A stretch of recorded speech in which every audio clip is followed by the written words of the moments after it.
चाहिए। दिनेश जी। जी, जी। मैं आता हूं धनंजय जी आपके पास। ये बात सही है जो प्रकाश जी ने कही है कि बड़ी जमीनें कुछ इन्होंने गवा दी हैं, यूपी है, बिहार है, इवन बंगाल भी है, और कुछ और स्टेट्स हैं जहां पे मैं उसमें बड़ी स्टेट्स में आंध्रा को भी गिनना चाहूंगा, जो कांग्रेस का सबसे बड़ा गढ़ हुआ करता था एक जमाने में। 42 सीटें थी आंध्रा में उस समय अनडिवाइडेड में, और ऑलमोस्ट 42 में 40 सीटें कांग्रेस लेके जाया करती थी। इस लेवल का स्वीप हुआ करता था वहां पर एक्चुअली। तो हम कभी कभी उसको ओवर एस्टिमेट कर दे। महाराष्ट्र बहुत बड़ा गढ़ होता था कांग्रेस का, यहां भी स्वीप हुआ करता था पूरा। धीरे धीरे जमीन तो गवाई है, लेकिन एक बार को गवा दो तो वापस लेना इतना आसान नहीं होता है। पर एक एडवांटेज है कि ऑल इंडिया कैरेक्टर भी तो इसी का है। ऑल इंडिया पार्टी देखा जाए तो दो ही तो है, एक बीजेपी है और एक कांग्रेस है। तीसरी तो कोई मुझे नेशनल पार्टी नजर ही नहीं आती यहां पर।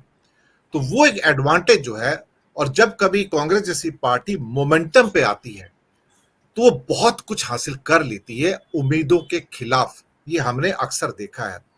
जो उनकी हिमाचल में परफॉर्मेंस रही है, जो उनकी कर्नाटक में परफॉर्मेंस रही है, वो काफी क्रेडिटेबल परफॉर्मेंस है। मैं आपको बताऊं, उसको बहुत जल्दी लाइट मूड में आके आप एक तरह से दरकिनार नहीं कर सकते हैं, और जब मोमेंटम मिलता है तो बाकी जगह भी उनको चीजें मिलनी शुरू हो जाती हैं।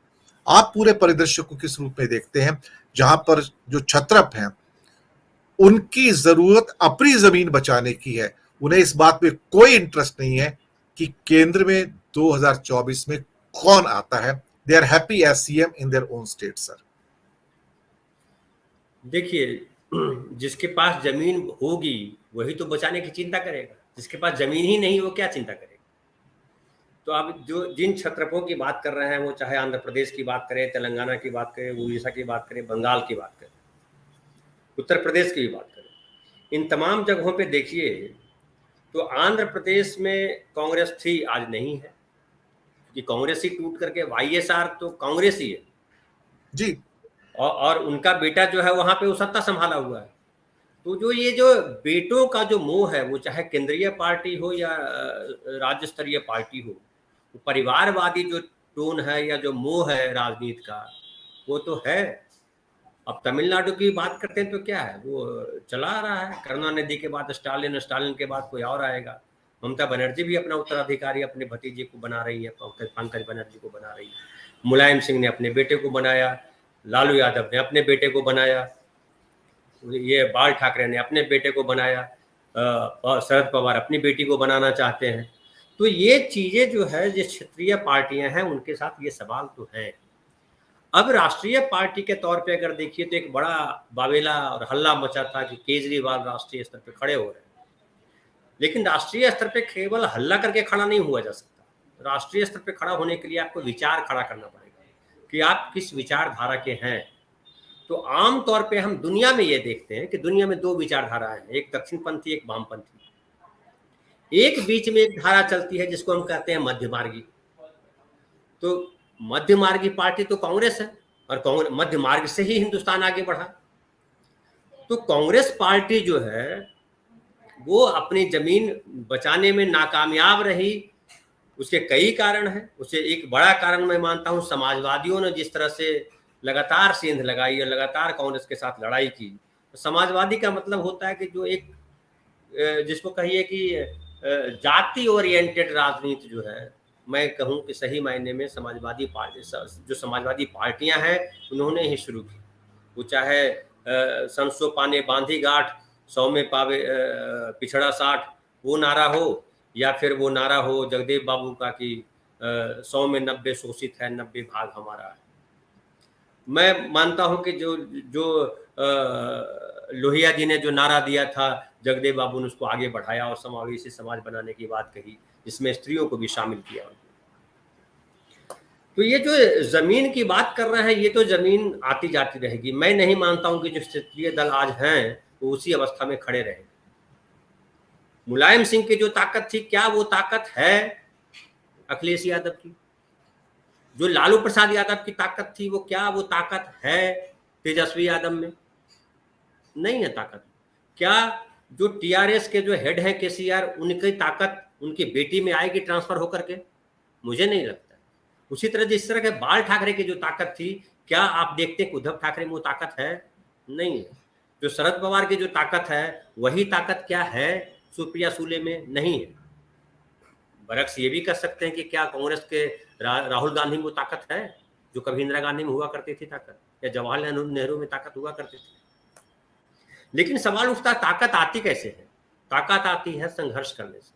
राहुल गांधी ने लंबा संघर्ष किया और वो संघर्ष जो है कामयाब होता हुआ आपको दिखाई पड़ रहा है, इसलिए आप बात कर रहे हैं कि छत्रप जो है, जो केसीआर हो या अखिलेश हो या ममता हो, क्या कांग्रेस के साथ समझौता करेंगे या अपने अपने लड़ेंगे? देखिए, राष्ट्रीय स्तर पर जब हम सोचेंगे तो दो ही पार्टी है फिलहाल, तीसरी पार्टी की जमीन अभी दिखाई नहीं पड़ती। वो दो पार्टी है बीजेपी और एक पार्टी है कांग्रेस पार्टी। तो राष्ट्रीय पार्टी के तौर पे फिलहाल जिस तरह की राजनीति चल रही है उसमें लग रहा है कि बीजेपी वर्सेस कांग्रेस ही चलेगा। तो बीजेपी ने 10 साल शासन किया, इसके पहले वाजपेयी जी का भी शासनकाल देखिए, तो वाजपेयी जी के साथ ढेर सारी पार्टियां थी। आज ममता बनर्जी वाजपेयी जी के साथ थी, वो बीजेडी के जो अध्यक्ष है नवीन पटनायक, वो भी वाजपेयी जी के साथ थे, नीतीश कुमार वाजपेयी जी के साथ थे, उद्धव ठाकरे वाजपेयी जी के साथ थे। तो वाजपेयी जी के साथ जो लोग थे, क्या आज वो बीजेपी के साथ हैं? तो हम देख रहे हैं वो तमाम लोग बीजेपी के साथ नहीं है।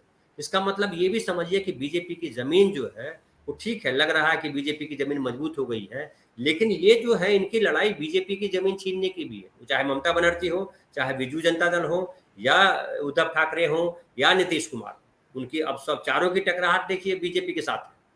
अब मैं देख रहा था अभी पिछला उड़ीसा की ही बात कीजिए, तो उड़ीसा में 2019 में 8 सीटें बीजेपी ने छीन ली थी, 8 सीटें बीजेपी को आई थी, बीजेडी की सीटें कम हुई थी।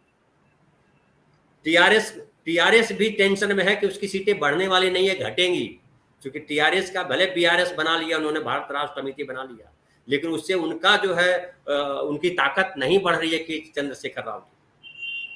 हम देख रहे हैं कि आंध्र प्रदेश के जो जगन रेड्डी है, उनकी बहन पिछले दिन मिलने गई थी उनसे, जो डी शिव कुमार है कर्नाटक के। क्यों मिलने गई थी? क्योंकि उनको लग रहा है कि केसीआर जो है उनके लिए संकट खड़ी कर रहे हैं। तो एक ममता बनर्जी को भी लग रहा है कि बीजेपी से लड़ना आसान काम नहीं है। ठीक है, बंगाल में एक चुनाव लड़ लिया, लेकिन आगे आने वाले चुनाव में, लोकसभा चुनाव में कांग्रेस, ये आसान नहीं है ममता बनर्जी के लिए। अगर ममता बनर्जी और बीजेपी में अगर चुनाव करना होगा तो बीजेपी की सीटें देखिएगा बढ़ जाएगी, मुझे ऐसा अंदाजा लगता है। सेम हालत उत्तर प्रदेश में है। अगर उत्तर प्रदेश में अगर बीजेपी वर्सेस समाजवादी पार्टी हुआ तो देखिएगा सीटें बढ़ जाएंगी उनकी, बीजेपी की। तो जो ये जो है, एक मैं देख रहा हूं कि जो दिक्कत कहां आ रही है, दिक्कत आ रही है एक मुस्लिम वोट, बड़ा इंपॉर्टेंट वोट बैंक। तो क्या जो कर्नाटक का जो प्रभाव दिख रहा है, असर दिख रहा है कि मुसलमानों को ये लगा है देश भर में कि उनके साथ अगर कोई पार्टी खड़ी हो सकती है केंद्रीय स्तर पर, बीजेपी से मुकाबला कर सकती है, तो कांग्रेस है। वो न तो ममता बनर्जी में ताकत है, न वो उत्तर प्रदेश में जो अखिलेश है उनकी ताकत है। तो ये सारी चीजें जो है, एक तो मुस्लिम वोट की बात करिए, फिर आता है दलित वोट पे अगर हम बात करते हैं, तो ओबीसी को अभी आसानी से आप जो है अलग नहीं कर सकते हैं बीजेपी से। खास करके बिहार उत्तर प्रदेश में तो फिर भी कर सकते हैं कि यादव वोट बैंक एक है जो ओबीसी का वोट बैंक बीजेपी के खिलाफ खड़ा है। लेकिन उत्तर प्रदेश की ही बात करें तो यादव के अलावा जो ओबीसी है, गैर यादव वोट बैंक है, क्या वो बीजेपी के साथ खड़ा है? नहीं खड़ा। ये अखिलेश के साथ खड़ा है? नहीं खड़ा। वो बीजेपी के साथ जाके खड़ा हो जाता है। तो अब इन वोट बैंक को, जो नॉन यादव ओबीसी है, क्या कांग्रेस पार्टी उसके बीच कोई ब्रिज बना रही है? ये एक महत्वपूर्ण बात निकली। फिर आप आइए कि मायावती की बात करते हैं, तो मायावती के साथ मुस्लिम वोट कम होंगे इस बार, ये तय मानिए। दलित वोट में भी जो अभी अनिल जयहिंद साहब ने कहा कि भीम आर्मी पार्टी, या कहिए उनका चंद्रशेखर आजाद की जो पार्टी है, वो कुछ डेंट लगाएगी, इससे इनकार नहीं कर सकते, बहुत कुछ नहीं है उसके पास। लेकिन मैं कहूं कि ममता बनर्जी में भी, ममता बनर्जी को कांग्रेस पार्टी इस बार जो है डेंट लगाएगी, इसलिए कि कांग्रेस पार्टी के साथ मुस्लिम वोट बैंक जुड़ेगा। उसके अलावा जो लोग चाहते हैं बीजेपी से निजात पाना, वो देंगे कांग्रेस को वोट। तो मुझे लगता है कि ये जो जिनके नाम आपने लिखे, ममता, अखिलेश, केसीआर वगैरह वगैरह, इनकी अफरा तफरी जरूरी है और सही है, और ये होगी। अभी आने वाले चुनाव 2024 तक अभी बहुत देखिएगा। और मुझे लगता है कि जिस तरह से कांग्रेस पार्टी का उभार हो रहा है, जिस तरह से कांग्रेस पार्टी में कॉन्फिडेंस लौट रहा है और अभी दूसरी पदयात्रा करने की बात कर रहे हैं, मुझे लगता है कि इन लोगों की मजबूरी हो जाएगी कि वो कांग्रेस के साथ अलायंस करें। अब एक लेकिन देखने वाली बात होगी, क्या कांग्रेस के साथ अलायंस करने से बीजेपी को हराया जा सकता है, या कांग्रेस के साथ अलायंस नहीं करने से बीजेपी को हराया जा सकता है। ये भी रणनीति बड़ा महत्वपूर्ण होगी, जो आने वाले चुनाव में देखना पड़ेगा। लेकिन जमीन खिसक रही है क्षेत्रीय छत्रपों की, मैं ये कहूंगा कांग्रेस वहां पे फिर से अपनी जगह बना रही है।